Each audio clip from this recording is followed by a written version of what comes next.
दोस्तों, रामलला की प्राण प्रतिष्ठा से जुड़ी हुई एक बहुत बड़ी खबर आप तक पहुंचाने जा रहा हूं। खबर यह है कि अब तक शंकराचार्य नाराज चल रहे थे। अशुभ मुहूर्त में हो रहा है रामलला की प्राण प्रतिष्ठा का एक कार्यक्रम। इस बात का दावा लगातार साधु संतों से लेकर शंकराचार्य की तरफ से किया जा रहा था, जिसकी वजह से चारों शंकराचार्य प्राण प्रतिष्ठा समारोह में शामिल नहीं होने जा रहे। लेकिन इन सब के बीच एक बहुत बड़ी खबर निकलकर सामने आई है। अब तक निवेदन, अपील और डिमांड की जा रही थी मोदी जी से, विश्व हिंदू परिषद से, भारतीय जनता पार्टी से कि इस अशुभ मुहूर्त पर, जब पूस के महीने में कोई भी धार्मिक कार्यक्रम नहीं होते हैं, ऐसे वक्त में 500 साल के इस आंदोलन का जो अवसान है, समापन होने जा रहा है, राम मंदिर की प्राण प्रतिष्ठा होने जा रही है, ऐसी न किया जाए। लेकिन जब बात नहीं मानी गई तो ये पूरा का पूरा मामला उठकर पहुंच चुका है हाई कोर्ट। बिल्कुल ठीक सुन रहे हैं आप, प्राण प्रतिष्ठा पर बैन लगाने के लिए यानी 22 जनवरी 2024 को अधूरे राम मंदिर की जो प्राण प्रतिष्ठा होने जा रही है, उसको लेकर ये पूरा मामला हाई कोर्ट पहुंच चुका है। शंकराचार्य के बयानों का हवाला दिया गया है, हिंदू संस्कृति और सनातन परंपरा का हवाला दिया गया है और ये पूरा का पूरा मसला हाई कोर्ट पहुंच चुका है। नमस्कार, मैं हूं प्रज्वल गौतम और आप देख रहे हैं सैम टीवी। शुरुआत से मैं और मेरा चैनल आपको लगातार एक एक खबर दिखा रहा है कि कैसे अभिमुक्तेश्वरानंद सरस्वती ने कहा कि प्राण प्रतिष्ठा के हम विरोध में नहीं है, लेकिन गलत वक्त पर प्राण प्रतिष्ठा हो रही है। एक तो अधूरा राम मंदिर, ऊपर से कोई महीना नहीं होता, कोई पंचांग, कोई ऐसा शुभ मुहूर्त नहीं है, उसके बावजूद भी आप जबरदस्ती प्राण प्रतिष्ठा करने जा रहे हैं। इसी को लेकर अभिमुक्तेश्वरानंद ने जो सवाल उठाए थे, उसको लेकर दूसरे शंकराचार्य यानी निश्चलानंद सरस्वती भी मैदान में उतर आए थे। उन्होंने कहा था कि मुझे न्योता जरूर मिला है, लेकिन किसी भी कीमत पर मैं नहीं जाऊंगा, क्योंकि ये गलत वक्त पर हो रहा है। अधूरे राम मंदिर का की प्राण प्रतिष्ठा हो रही है, जो हिंदू परंपराओं के अनुसार, सनातन परंपरा के हिसाब से पूरी तरह से गलत है। इसी का विरोध साधु संत भी कर रहे थे, लेकिन बीजेपी, भारतीय जनता पार्टी के साथ साथ विश्व हिंदू परिषद और मोदी जी सुन नहीं रहे थे। 22 तारीख की अभी भी घोषणा की जा चुकी है, पूरी तैयारियां की जा रही है, लेकिन इन सब के बीच ये पूरा मसला उठकर पहुंच गया हाई कोर्ट। खबर पहले मैं पढ़कर आपको बता दूं, खबर क्या है। खबर हिंदुस्तान ने छापी है, जिसमें लिखा है कि रामलला की प्राण प्रतिष्ठा पर बैन की मांग, इलाहाबाद हाईकोर्ट में याचिका दायर, सनातन के खिलाफ बताया।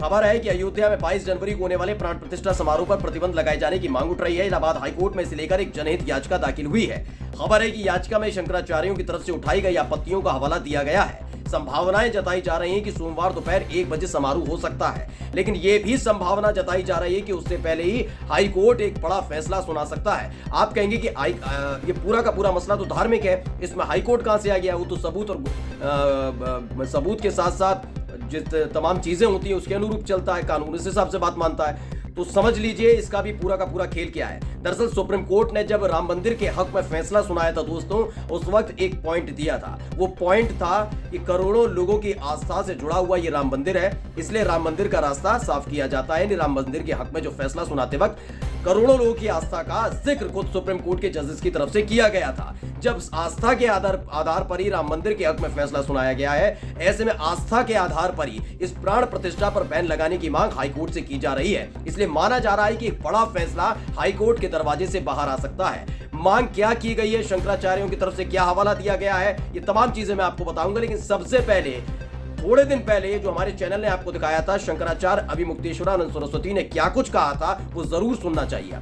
कि रामानंद जो संप्रदाय है उसका अगर ये मंदिर है तो चंपत राय वहाँ पर क्यों, वहाँ पर और दूसरे लोग क्यों हैं? फिर ये लोग हटें और हट करके रामानंद संप्रदाय को सौंपें, प्रतिष्ठा के पहले सौंप दें। रामानंद संप्रदाय के लोग ही वहाँ प्रतिष्ठा करेंगे, हमें मंजूर। हम एंटी मोदी नहीं है, लेकिन हम एंटी धर्मशास्त्र भी नहीं होना चाहते। चारों शंकराचार्य वहाँ पर नहीं जा रहे हैं। कारण क्या है, क्यों नहीं जा रहे हैं? किसी राग द्वेष के कारण नहीं, बल्कि शंकराचार्यों का ये दायित्व है कि वो शास्त्र विधि का पालन करें और करवाएं।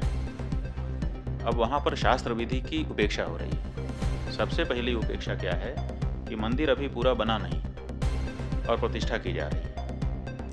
कोई ऐसी परिस्थिति नहीं है कि अपने को अचानक कर देना पड़े।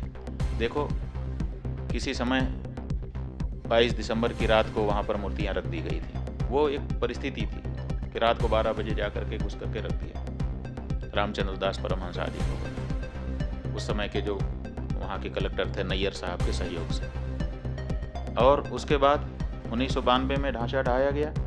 उस समय कोई मुहूर्त थोड़े देखा जा रहा था। उस समय जैसी परिस्थिति थी उसी में आनन फानन में तंबू तान करके भगवान की मूर्ति गायब हो गई थी। उसको फिर उनके राजा साहब के घर से उनके दादी जी की मूर्ति मांग करके उसको ला करके रख दिया गया। उसकी पूजा होती रही। किसी ने प्रश्न उठाया? किसी शंकराचार्य ने नहीं प्रश्न उठाया। तो सुना आपने, उन्होंने साफ तौर पर कहा कि चारों के चारों शंकराचार्य नहीं जा रहे। इसलिए नहीं जा रहे हैं क्योंकि पहली बड़ी बात यह है कि राम मंदिर अभी अधूरा है, पूरी तरह से बना नहीं है। ऐसे में अधूरे मंदिर की प्राण प्रतिष्ठा करना पूरी तरह से गलत है। ये तो फिर भी राम मंदिर है जिसको लेकर 500 साल का संघर्ष हिंदुओं का रहा है। आगे जो खबर है वो पढ़ लीजिए। समाचार एजेंसी ANI के अनुसार जो हिंदुस्तान की तरफ से छापी गई है खबर कि उत्तर प्रदेश के गाजियाबाद के भोलादास ने याचिका दाखिल की है।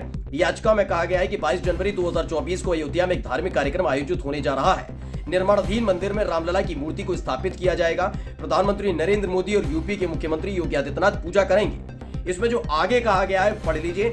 शंकराचार्यों ने प्राण प्रतिष्ठा कार्यक्रम पर आपत्ति उठाई है। मैंने आपको सुनवा भी दिया। इसमें बताया गया कि पूस के महीने में कोई धार्मिक कार्यक्रम आयोजित नहीं होते हैं। मंदिर अभी भी पूरा नहीं हुआ है। एक अधूरे मंदिर में किसी भी देवता को विराजमान नहीं किया जाता है।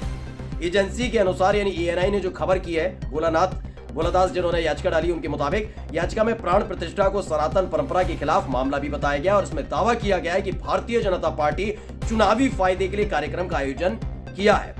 तो बीजेपी की तरफ से चुनावी फायदे के लिए किया गया, तो इसको लेकर एक याचिका डाली गई है। मैंने आपको थोड़ी देर पहले बताया सुप्रीम कोर्ट ने जब आस्था के आधार पर ही राम मंदिर के हक में फैसला सुनाया था, इसी को आधार बनाते हुए हाई कोर्ट में ये पूरा मामला गया है कि जब आस्था के आधार पर, आस्था को ध्यान में रखते हुए, करोड़ों की आस्था को ध्यान में रखते हुए अगर आप राम मंदिर के हक में फैसला सुना सकते हैं तो करोड़ों लोगों की आस्था का फिक्र करते हुए आखिरकार इस प्राण प्रतिष्ठा पर बैन लगना चाहिए जो 22 जनवरी 2024 को होने जा रही है, जो शंकराचार्यों के मुताबिक, साधु संतों के मुताबिक पूरी तरह से गलत है और अशुभ वक्त पर हो रही है। इसके लिए उन्होंने बताया था कि 17 अप्रैल जब राम नवमी होगी उससे शुभ दिनांक, शुभ तारीख नहीं हो सकती और माना जा रहा है कि 22 जनवरी को जब 1 बजे कार्यक्रम शुरू होगा उससे पहले ही हाई कोर्ट से बड़ा फैसला इसको लेकर आ सकता है। नमस्कार। सब्सक्राइब करें साम टीवी, क्योंकि हम आ गए हैं अब आपके बीच, दिखाएंगे सत्ता के वादों और अपराधियों के एक एक कारनामे की हकीकत। और हाँ, अगर आपके पास भी हो कोई ऐसी खबर तो कमेंट करके हमें बताएं,